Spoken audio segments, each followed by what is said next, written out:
Hello বন্ধুরা, কেমন আছো? আশা করি সবাই ভালো আছো।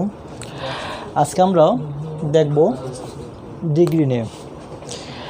তো বন্ধুরা, আজকে মূলত যেহেতু ডিগ্রি ফার্স্ট ক্লাস, আমরা ডিগ্রি নিয়ে বেসিক যে আলোচনাগুলো এগুলোই দেখব, ঠিক আছে? তো বন্ধুরা, এটা আমাদের যেহেতু ফার্স্ট ক্লাস, তো আপনারা ফার্স্ট ক্লাসটা দেখার পরে অবশ্যই পার্ট 2, পার্ট 3, পার্ট 4 যে ক্লাসগুলো থাকবে অবশ্যই দেখে নেবেন। আর হ্যাঁ বন্ধুরা, আমরা ক্লাসটা শুরু করার আগে সবার প্রতি রিকোয়েস্ট রয়ে গেল, আপনারা অবশ্যই লাইক করেন এবং বেশি বেশি করে শেয়ার করেন। তো বন্ধুরা, আমরা প্রথমে বোঝার চেষ্টা করি ডিগ্রি আসলে কী বা কাকে বলে। আচ্ছা ধরেন, আমরা একটা এক্সাম্পলের সাথে বিষয়টা একটু ক্লিয়ার করার চেষ্টা করি। ধরেন আমি বললাম Rana is a good boy. আমি বললাম কি রানা একজন ভালো ছেলে। আচ্ছা বন্ধুরা, একটু বোঝার চেষ্টা করি আমরা, রানা কেমন ছেলে? কেমন ছেলে? ভালো ছেলে। আমি প্রশ্ন করলাম কি দ্বারা? কেমন। ঠিক আছে বন্ধুরা, মনে রাখবেন কেমন দ্বারা প্রশ্ন করলে যে ওয়ার্ডটা পাওয়া যাবে সেই ওয়ার্ডটা অবশ্যই হবে অ্যাডজেক্টিভ। কী পাওয়া যাবে? অ্যাডজেক্টিভ। আমি যদি বলি the bird is beautiful. The bird is beautiful, পাখিটা সুন্দর। পাখিটা কেমন? সুন্দর। তাহলে এই সুন্দরটা অবশ্যই কি এটা? Adjective. Rana is good boy, Rana ভালো ছেলে। কেমন ছেলে? ভালো। তাহলে সেই ভালোটা অবশ্যই কি? অ্যাডজেক্টিভ। ঠিক আছে, আমরা পরে আসছিলাম যা দ্বারা দোষ, গুণ, অবস্থা, সংখ্যা, পরিমাণ ইত্যাদি বোঝায় তাকে কি বলে? অ্যাডজেক্টিভ বলে। তো বন্ধুরা, তোমাদের প্রশ্নটা এমন হতে পারে যে আমরা পড়তেছি ডিগ্রি, আমরা কেন অ্যাডজেক্টিভ বুঝতেছি? ঠিক আছে, আমরা এই প্রশ্নের আমরা আনসার দেওয়ার চেষ্টা করতেছি। এখন আসলে অ্যাডজেক্টিভ এবং ডিগ্রি এক অপরের সাথে খুব ঘনিষ্ঠ সম্পর্ক। তো আমরা তো এটুকু তো বুঝলাম অ্যাডজেক্টিভ কাকে বলে, দোষ, গুণ, অবস্থা, সংখ্যা, পরিমাণ বোঝাইলে অ্যাডজেক্টিভ বলে। আর আমরা কেমন দ্বারা প্রশ্ন করলে যে উত্তরটা পাবো সেটা কি হবে? অ্যাডজেক্টিভ। আমরা আরও কিছু এক্সাম্পল বলতে পারি। যদি বলি ছেলেটি দেখতে অনেক সুন্দর। কেমন? তো সুন্দরটা কোন পার্ট অফ স্পিচ? অ্যাডজেক্টিভ হবে। তারপর দ্য বয় ইজ সো টল, ছেলেটা খুবই লম্বা। কেমন? লম্বা। তার লম্বাটা কোন পার্ট অফ স্পিচ হবে? অবশ্যই অ্যাডজেক্টিভ হবে। তাহলে আমরা এই যে গুড, বিউটিফুল, টল, তারপর নাইস, এই ওয়ার্ডগুলো কী হবে? তো বন্ধুরা, আমরা এখন দেখব অ্যাডজেক্টিভ এবং ডিগ্রির মধ্যে সম্পর্কটা কী। আচ্ছা, আমি বললাম রানা ভালো ছেলে। ঠিক আছে, রানা ভালো ছেলে, ওকে সে ভালো। আমি এই ভালোটাকে আমি কি কারোর সাথে তুলনা করছি? আমি না। পরবর্তী বললাম রানা রহিমের চেয়ে ভালো। রানা রহিমের চেয়ে ভালো। বন্ধুরা, একটা জিনিস বোঝার চেষ্টা করি। ইংলিশ আমরা ওয়ার্ডটা এমন হবে, সেন্টেন্সটা এরকম হবে, Rana is better than, Rana is better than Rahim, Rana রহিমের চেয়ে ভালো। বন্ধুরা, একটা জিনিস বোঝার চেষ্টা করি, রানা রহিমের চেয়ে ভালো এর মানে এটা নয় যে রহিম খারাপ। রহিমও কিন্তু খারাপ না, রহিমও ভালো, আবার রানাও ভালো। অর্থাৎ এখানে ভালো কয়টা জিনিস আছে? দুইটা। রানাও ভালো, রহিমও ভালো। তবে তার মধ্যে রানা রহিমের চেয়ে কি ভালো আছে। ঠিক আছে, তাহলে রানাও ভালো, রহিমও ভালো, তার মধ্যে রহিম রানার চেয়ে ভালো। তাহলে এখানে মূলত রানা কেমন? রানা গুড, রানা ভালো। রহিম কেমন? রহিমও গুড। কিন্তু এই গুডের মধ্যে তুলনা করছে না, দুজনই ভালো, কিন্তু দুজনের মধ্যে একজন একটু বেশি ভালো, একজন একটু কম ভালো। বিষয়টা ক্লিয়ার? আচ্ছা, তাহলে আমরা ডিগ্রিটা কি, আমরা বলছিলাম, আমি বোঝানোর চেষ্টা করছিলাম ডিগ্রি এবং অ্যাডজেক্টিভের মধ্যে সম্পর্কটা কী। গুডটা অবশ্যই অ্যাডজেক্টিভ না। এবার যখন দুই বা ততোধিক অ্যাডজেক্টিভের মধ্যে তুলনা করা হয়, যখন দুই বা ততোধিক অ্যাডজেক্টিভের মধ্যে তুলনা করা হয় তখন তাকে বলে ডিগ্রি। কি বলা হয়? ডিগ্রি বলে। ঠিক আছে। এবার আমরা অনেক সময় আমরা রাস্তাঘাটে যখন হাঁটি আমরা অনেক সুন্দর সুন্দর মানুষ দেখি না আমরা, তো বলি সে দেখতে অনেক সুন্দর। আমি তাকে সুন্দর দেখে বললাম, কিন্তু সামনে গিয়ে দেখলাম আরেকজনকে দেখলাম সে আর একটু বেশি সুন্দর, বললাম ও সে তো তার চেয়ে বেশি সুন্দর। তাহলে আমি কিন্তু প্রথম জনকে সুন্দর বলছিলাম, শেষের জনকে আমি সুন্দর বলছি, কিন্তু তার মধ্যে সুন্দরের মধ্যে কী আছে? একটু পার্থক্য আছে। একজন বেশি সুন্দর, একজন কম সুন্দর। আমি কিন্তু কাউকে কিন্তু অসুন্দর বলি নাই, আগলি বলি নাই। দুজনকে আমরা কী বলছি? আমরা সুন্দর বলছি। তবে সুন্দরের মধ্যে একটু পার্থক্য আছে। ওই যে একটা সুন্দরের সাথে একটা সুন্দরের যে পার্থক্য, সেই যে তুলনা, সেই তুলনাটাকে আমরা কি বলি? ডিগ্রি বলি। তো বন্ধুরা, আমরা আশা করি বুঝতে পারছি। এবার আমরা এই যে তুলনার ভিত্তিতে ডিগ্রি হচ্ছে 3 প্রকার। আমরা দেখে নিই। পজিটিভ, কম্পারেটিভ, সুপারলেটিভ, 3 প্রকার। এবার বন্ধু আমরা বোঝার চেষ্টা করি পজিটিভ ডিগ্রিটা কি। আমার তুলনাটা, আমার দোষ বা গুণ, মানে আমার যে অ্যাডজেক্টিভটা, সেই অ্যাডজেক্টিভটা যদি আমরা নর্মালিভাবে কারোর সাথে কোনো কম্পেয়ার না করি, তাহলে সেটা হচ্ছে গিয়ে পজিটিভ। আমি বললাম Runa is a good girl, Runa ভালো মেয়ে। আমি কি রুনাকে কারোর সাথে তুলনা করলাম? অবশ্যই না। তাহলে সেটা কোন ডিগ্রি? পজিটিভ। ঠিক আছে। অর্থাৎ এখানে শুধুমাত্র একজন ব্যক্তি থাকবে, একটা অ্যাডজেক্টিভ থাকবে, সে কারোর সাথে তুলনা বোঝাবে না। বিষয়টা ক্লিয়ার বন্ধুরা? এবার আমরা বোঝার চেষ্টা করি দ্বিতীয় ক্লাসটা, কম্পারেটিভ ডিগ্রি, দ্বিতীয় বিষয়টা। আমি বললাম আমার একটা এক্সাম্পল, যেটা Rana is better than Rahim, Rana রহিমের চেয়ে ভালো। এবার এখানে যে তুলনা বোঝাচ্ছে কয়জনের মধ্যে? কে? রানা এবং রহিমের মধ্যে। যদি তুলনাটা 2 জনের মধ্যে হয়, কতজন? 2 জনের মধ্যে হয়, তাহলে সেটা অবশ্যই কোন ডিগ্রি? Comparative degree. ঠিক আছে। আর যদি এমন যদি বলি আমরা রানা এই ক্লাসের মধ্যে সবচেয়ে ভালো ছেলে, তাহলে অবশ্যই একটা ক্লাসের মধ্যে 2-এর চেয়ে বেশি থাকে। যদি 2-এর চেয়ে বেশি বোঝায় তাহলে সেটা হবে সুপারলেটিভ ডিগ্রি, অর্থাৎ 2-এর অধিক। বন্ধুরা অবশ্যই বুঝতে পারছি আমরা। আমি আবার বলি, যদি অ্যাডজেক্টিভ কারোর সাথে তুলনা না বোঝায় পজিটিভ, 2-এর মধ্যে তুলনা বোঝালে কম্পারেটিভ, এবং 2-এর অধিকের মধ্যে তুলনা বোঝালে সুপারলেটিভ। তো বন্ধুরা, এবার আমরা দেখব একটা ওয়ার্ড যদি থাকে, সেই ওয়ার্ডটা পজিটিভে আছে নাকি কম্পারেটিভ আছে নাকি সুপারলেটিভ আছে, আমরা কীভাবে চিনব।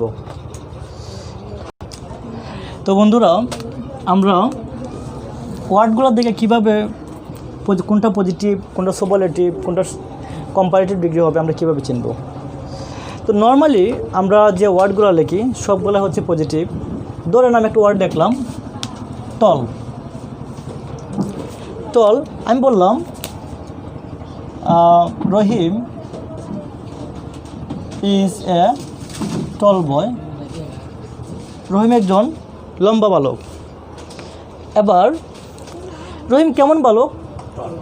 কেমন? লম্বা। ঠিক আছে। কেমন, আমরা বলছি না কেমন দ্বারা প্রশ্ন করে যে ওয়ার্ডটা পাই সেটা অ্যাডজেক্টিভ, আর অ্যাডজেক্টিভ মানেই হচ্ছে ডিগ্রি। তাহলে এই টলটা কি? অবশ্যই ডিগ্রি। ঠিক আছে। এখন তোমাদের প্রশ্ন হতে পারে স্যার এটা কোন ডিগ্রি? এটা আমি বলবো এটা কোন ডিগ্রি? Positive degree. ঠিক আছে। এবার আমরা কোনটা পজিটিভ, কোনটা সুপারলেটিভ, কোনটা কম্পারেটিভ বোঝার জন্য আমাকে একটা জিনিস বুঝতে হবে, সেটা হচ্ছে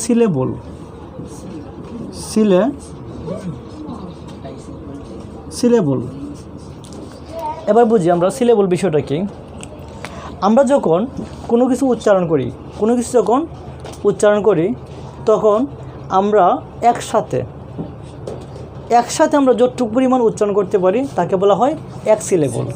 আমরা একটা এক্সাম্পল হিসেবে লিখলাম ফেমাস। একটু লক্ষ্য করি বন্ধুরা, আমরা যদি ফেমাস বলি তাহলে কি হয়? মাস বলতে পারি না? তারপরে মাস। কিন্তু বন্ধুরা আমরা যদি লিখি গুড, গুড, গুড যদি আমরা বলি, আমরা কি বলতে গুড, গুড বলতে গেলে আমরা কি কোথাও আটকাতে পারি? গুড কয়বার? একবার, তাহলে এটা কয় সিলেবল? এক সিলেবল। ফেমাস কয় সিলেবল? দুই সিলেবল। অনুরূপভাবে আমার তিন সিলেবল হতে পারে, বিউটিফুল কয় সিলেবল? তিন সিলেবল। এক সিলেবল, দুই সিলেবল, তিন সিলেবল, চার সিলেবল, এরকমভাবে আস্তে আস্তে আর বেশি হতে পারে। আশা করি বন্ধুরা বিষয়টা বুঝতে পারছেন। সিলেবল বিষয়টা কি? সিলেবল হচ্ছে আমরা উচ্চারণের সময় একসাথে একশ্বাসে যতটুকু উচ্চারণ করতে পারি তাকে বলা হয় এক সিলেবল। ওকে, এবার আমরা দেখব। আচ্ছা বন্ধুরা দেখেন তো, আমরা রোল 1-এ দেখি টল। আমরা যখন টল বলি এটা কয় সিলেবল হবে? এক সিলেবল। তো বন্ধুরা আমরা এখন দেখব রোল 1-এ এক সিলেবল হলে কীভাবে পজিটিভ থেকে কম্পারেটিভ করা যায়, কীভাবে সুপারলেটিভ করা যায়। বন্ধুরা যদি আমার ওয়ার্ডটা এক সিলেবল হয়, কয় সিলেবল? এক সিলেবল। মনে রাখতে হবে আমার যে নিয়মটা কিন্তু এখন যে নিয়মটা কয় সিলেবলের ক্ষেত্রে? এক সিলেবলের ক্ষেত্রে। তো যদি ওয়ার্ড যদি এক সিলেবল হয় তাহলে তার শেষে যদি আমরা ইয়ার যোগ করি, কী যোগ করি? ইয়ার যোগ করি, সেটা হবে কম্পারেটিভ। আর ইএসটি যোগ করলে হবে সুপারলেটিভ। তো বন্ধুরা দেখি আমরা টল কয় সিলেবল? তাহলে ইয়ার যোগ করলে কী হবে? টলার। ইএসটি যোগ করলে টলেস্ট। আশা করি এই বিষয়টা বুঝতে পারছেন। টল, টলার, টলেস্ট। ওকে, এবার আমরা যাচ্ছি, আমরা আরেকটা এক্সাম্পল দেখি। স্মার্ট। এই স্মার্ট যে ওয়ার্ডটা এটা কয় সিলেবল? অবশ্যই এক সিলেবল। এক সিলেবল তো? আচ্ছা, তাহলে এক সিলেবল হলে আমরা কী যোগ করবো? কম্পারেটিভ করলে ইয়ার যোগ করব, আর সুপারলেটিভ করলে ইএসটি যোগ করব। তাহলে স্মার্টের কম্পারেটিভ কী হবে? স্মার্টার। সুপারলেটিভ হবে স্মার্টেস্ট। বন্ধুরা আশা করি বুঝতে পারছেন। এবার আমরা যাচ্ছি রুল 2। এবার রুল 2 যে রোলসটা আছে সেটাও কিন্তু এক সিলেবলেই, সেটাও এক সিলেবল। তাহলে স্যার বলতে পারেন প্রথম যে রোল 1 ছিল এক সিলেবল, তাহলে রোল 2 এক সিলেবল, পার্থক্যটা কোন জায়গায়? দুইটাই তো এক সিলেবল, তাহলে পার্থক্যটা কোন জায়গায়? বন্ধুরা সেই জিনিসটা বোঝার একটু চেষ্টা করি আমরা। দেখেন তো, আমি আগে লিখছিলাম, ধরুন লিখলাম স্মার্ট রোল 1-এর মধ্যে, শেষের অক্ষরটা কী ছিল? টি। তো বন্ধুরা আমরা জানি অ্যালফাবেট দুই প্রকার, বাওয়েল এবং কনসোনেন্ট। শেষের অক্ষরটা টি। টি ওয়ার্ডটা বাওয়েল না কনসোনেন্ট? তো বন্ধুরা এই যে স্মার্ট যে ওয়ার্ডটা, স্মার্টের শেষের যে ওয়ার্ডটা কনসোনেন্ট অবশ্যই। এর আগের ওয়ার্ডটা কি? আর ওয়ার্ডটাও কনসোনেন্ট। কনসোনেন্টের আগে কনসোনেন্ট থাকলে আমার কোনো প্রবলেম নাই। পার্থক্যটা হচ্ছে আমি যা বলছিলাম রোল 2-তে দেখলাম, আমরা রোল 2-এর যে এক্সাম্পল দেখলাম কি? বিগ। আচ্ছা বন্ধুরা বিগ যে ওয়ার্ডটা, সেই ওয়ার্ডটা বাওয়েল না কনসোনেন্ট? অবশ্যই কনসোনেন্ট। তার আগেরটা বাওয়েল। যদি কনসোনেন্টের আগে বাওয়েল হয় তাহলে আমাকে রোল 2 ফলো করতে হবে, মনে রাখতে হবে বন্ধুরা। শেষের ওয়ার্ড যদি কনসোনেন্ট হয়, তার আগে যদি বাওয়েল হয়, তাহলে আমার রোল 2 প্রযোজ্য। ঠিক আছে, কিন্তু একটা বিষয় মিল আছে, রোল 1ও এক সিলেবল, রোল 2ও এক সিলেবলই, এই জায়গাতে কোনো সমস্যা নাই। ঠিক আছে, প্রবলেমটা হচ্ছে কনসোনেন্টের আগে কী থাকবে? বাওয়েল থাকবে। অর্থাৎ আমরা এবার মনে রাখবো, শেষের অক্ষরটা কী থাকবে? কনসোনেন্ট, তার আগে থাকবে কি? বাওয়েল। আপনারা যার সংকেতগুলো একটু বুঝে নেবেন। অর্থাৎ বাওয়েল কনসোনেন্ট যে রুলটা। বন্ধুরা দেখি, নর্মালি আমরা বলছিলাম কি, যদি এক সিলেবল হয় ইয়ার যোগ করলে কম্পারেটিভ, এসটি যোগ করলে সুপারলেটিভ। তাহলে আমরা লিখতে পারি বিগ এক সিলেবল না? অবশ্যই এক সিলেবল। বিগের শেষে ইয়ার যোগ করলে বিগার, তারপরে কী হবে? বিগেস্ট। আমরা নর্মালি এভাবে লিখতে পারি বিগার। এটা বিগার হয় না? কিন্তু বন্ধুরা এটা ভুল হবে। কেন ভুল হবে একটু বোঝার চেষ্টা করি আমরা। যদি শেষের অক্ষরটা যদি কনসোনেন্ট হয়, কি হয়? কনসোনেন্ট হয়, তার আগেরটা যদি বাওয়েল হয়, শেষের যে কনসোনেন্টটা সেটা ডাবল হবে। সেটা কি হবে? ডাবল হওয়ার পরে কি হবে? ইয়ার। আমার ইয়ার ঠিকই হবে, তবে শেষের অক্ষরটা ডাবল হবে। বন্ধুরা বুঝতে পারছেন? দেখেন সেই কারণে আমরা কি লিখলাম বিগ থেকে বিগার তারপর বিগেস্ট। পরে আরেকটা এক্সাম্পল দেখলাম হট। হট মানে কি গরম। আমরা এখানে তাপ বোঝাচ্ছি, অনেকে এবার মাথা গরম আছে, সে মাথা গরম না, এটা হচ্ছে গরম আর কি, যেটা আমাদের অনুভূতির যে বিষয়টা ওইটা হট। এবার হট যে ওয়ার্ডটা শেষের ওপরটা অবশ্যই কি কনসোনেন্ট, তার আগেরটা ভাওয়েল। কনসোনেন্টের আগে ভাওয়েল থাকলে এবং এক সিলেবল হলে, শর্ত দুইটা, কনসোনেন্টের আগে ভাওয়েল থাকবে এবং এক সিলেবল হলে শেষের অক্ষরটা কী হবে ডাবল হবে, হট আর হটেস্ট। ঠিক আছে, এবার আমরা দেখব রোল 3। রোল 3 আমরা দেখি, এটাও কিন্তু এক সিলেবলই, রোল 3ও এক সিলেবল। তাহলে এটা আমাদের পার্থক্যটা কোন জায়গায়? তো বন্ধুরা একটা বিষয় মনে রাখবা, এক সিলেবল হলে অবশ্যই কম্পারেটিভ করলে ইয়ার আর এসটি যোগ করলে সুপারলেটিভ, অর্থাৎ ইয়ার যোগ করলে কম্পারেটিভ, এসটি যোগ করলে সুপারলেটিভ, এক সিলেবল হলে সব ক্ষেত্রেই। তবে কিছু কিছু জায়গায় কী আছে পার্থক্য আছে। পার্থক্য যেমন বলছে রোল 1-এর মধ্যে শুধুমাত্র ইয়ার, রোল 2-এর মধ্যে ইয়ার বা এসটি যোগ করবা, সাথে কী হবে ডাবল হবে কনসোনেন্টটা। রোল 3-এর মধ্যে একটু ব্যতিক্রম। বন্ধুরা একটা জিনিস খেয়াল করবা, ডিগ্রির ক্ষেত্রে শেষের অক্ষরটা যদি ওয়াই হয়, কী থাকে ওয়াই হয়, তাহলে আমাদেরকে একটু চিন্তা করতে হবে। ঠিক আছে, শেষের অক্ষর যদি কী হয় ওয়াই হয়, ওয়াই ছাড়া অন্যান্য অক্ষরের মধ্যে এই ধরনের কোনো সমস্যা নাই, শুধুমাত্র ওয়াই হলে আমাদেরকে একটু একটা বিষয় বিবেচনায় আনতে হবে। এবার বিষয়টা হচ্ছে স্যার আমরা কী বিবেচনায় আনবো, ঠিক আছে না? তো আমরা দেখি, যদি পজিটিভ ডিগ্রি শেষে যদি ওয়াই থাকে, কী থাকে, যদি ওয়াই থাকে এবং তার আগে যদি কনসোনেন্ট থাকে, কী থাকে কনসোনেন্ট থাকে, আমি আবার বলি, পজিটিভ ডিগ্রি শেষে যদি কী থাকে ওয়াই থাকে, ওয়াইয়ের আগে যদি কী থাকে কনসোনেন্ট। বন্ধুরা আমরা অবশ্যই বায়োল কনসোনেন্টটা জানি, কনসোনেন্ট হচ্ছে 21টা, বায়োল হচ্ছে 5টা। 5টা বায়োল হচ্ছে A, E, I, O, U. A, E, I, O, U, এই 5টা হচ্ছে বায়োল, বাকি সবগুলো হচ্ছে কনসোনেন্ট। ঠিক আছে, তো এবার বোঝার চেষ্টা করি, যদি শেষের অক্ষর যদি ওয়াই হয় এবং ওয়াইয়ের আগেরটা যদি কী হয়, ওয়াইয়ের আগে যদি কনসোনেন্ট হয়, তাহলে ওয়াইয়ের জায়গায় সবসময় আই হবে, ওয়াইয়ের জায়গায় আই। এটা খেয়াল করবেন বন্ধুরা, ওয়াইয়ের পূর্বের অক্ষর যদি কনসোনেন্ট হয় ওয়াইয়ের জায়গায় আই বসবে, তারপরে ইয়ার যোগ করলে কম্পারেটিভ আর এসটি যোগ করলে সুপারলেটিভ। মানে ইয়ার এবং এসটি যে বিষয়টা এটা ঠিকই আছে, মাঝে মধ্যে পার্থক্য হয়, কোনো কোনো ক্ষেত্রে ডাবল হয়ে যায় কনসোনেন্টটা, কোনো কোনো ক্ষেত্রে ওয়াইয়ের জায়গায় কী হয়ে যায় আই হয়ে যায়, কিন্তু সবার শেষে ইয়ার থাকবে এবং ইএসটিও থাকবে। ঠিক আছে বন্ধুরা, এবার আমরা আরেকটা এক্সাম্পল দেখি, ইজি মানে সহজ। ঠিক আছে, তো ইজির শেষের অক্ষরটা বাংলা কনসোনেন্ট, সরি ওয়াই, ওয়াইয়ের আগেরটা অবশ্যই কি কনসোনেন্ট, ওয়াইয়ের পূর্বের অক্ষর যদি কনসোনেন্ট হয় ওয়াইয়ের স্থলে কী হবে আই হবে, তারপর আমরা ইয়ার যোগ করে কম্পারেটিভ আর ইএসটি যোগ করলে সুপারলেটিভ। দেখেন ওয়াইয়ের জায়গায় আই তারপরে ইএসটি। কোনো কোনো বই এইভাবে বলে দেয়, যদি শেষের অক্ষর ওয়াই থাকে এবং ওয়াইয়ের পূর্বে কনসোনেন্ট থাকে, ওয়াইটা উঠে যায়, তারপরে আই ই আর যোগ হয়। এক কথা না, আমরা এভাবে না বুঝে আমরা বলবো, যদি ওয়াই থাকে ওয়াইয়ের স্থলে আই, তারপর ইয়ার যোগ করলে কম্পারেটিভ, ইএসটি যোগ করলে সুপারলেটিভ।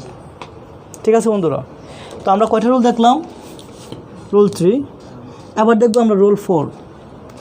এবার আপনারা বলতে পারেন এরকম যে স্যার যদি ওয়াইয়ের পূর্বে কনসোনেন্ট থাকে তাহলে ওয়াইয়ের স্থলে আই হয়, তারপরে ইয়ার এবং ইএসটি।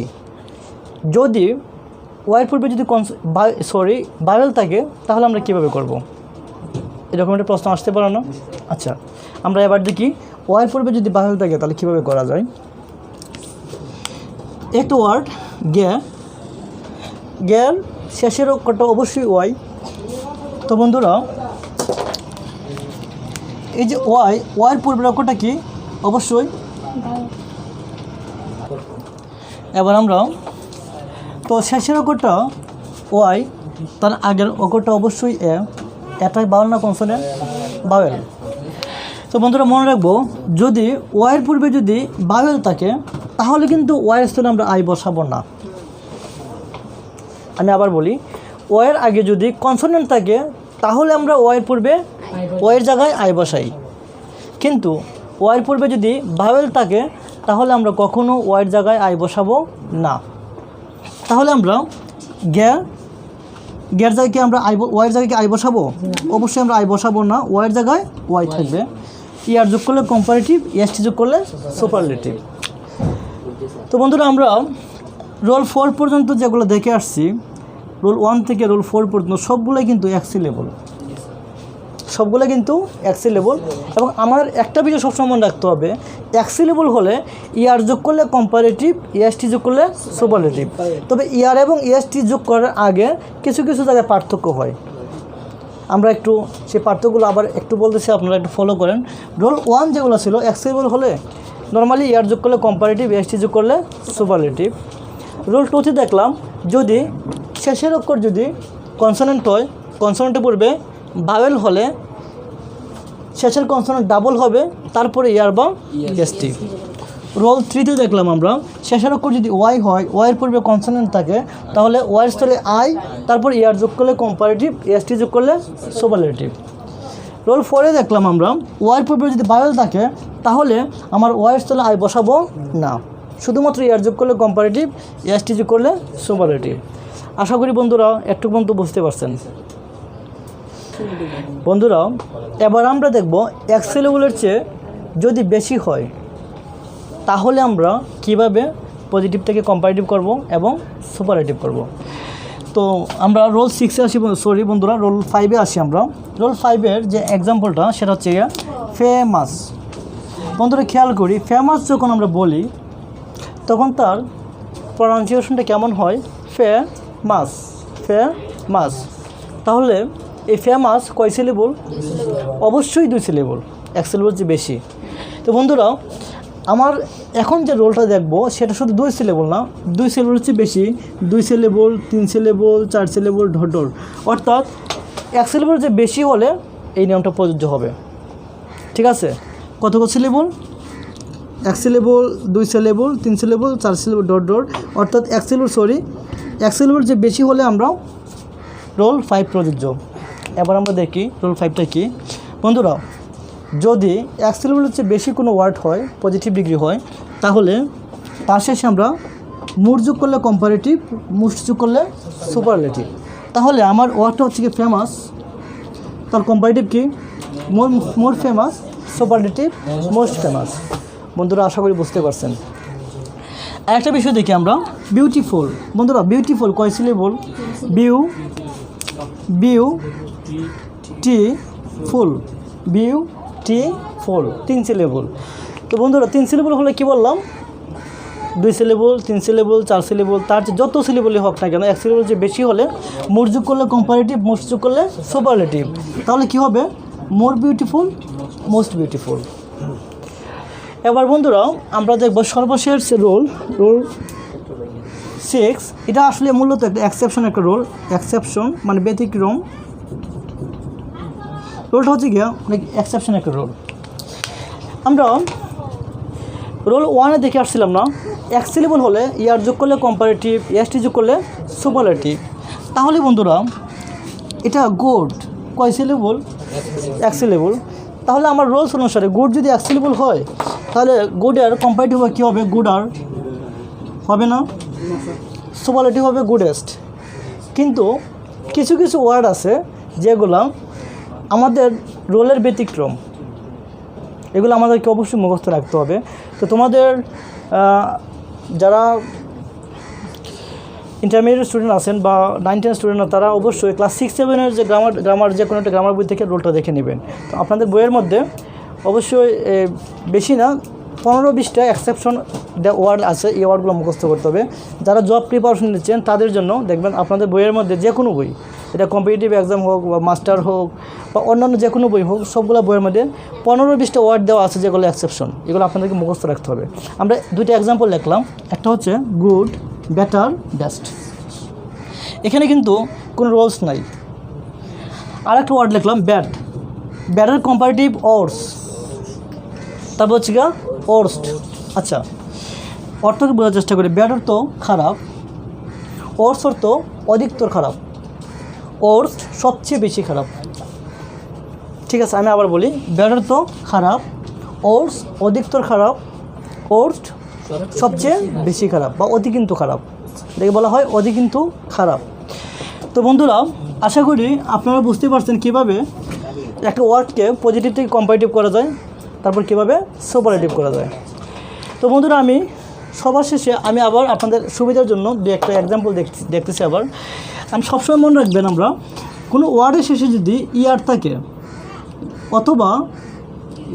অথবা মোর থাকে, সেটা অবশ্যই কী হবে? কম্পারেটিভ। ইয়ার থাকলে অথবা মোর থাকলে কী হবে? কম্পারেটিভ।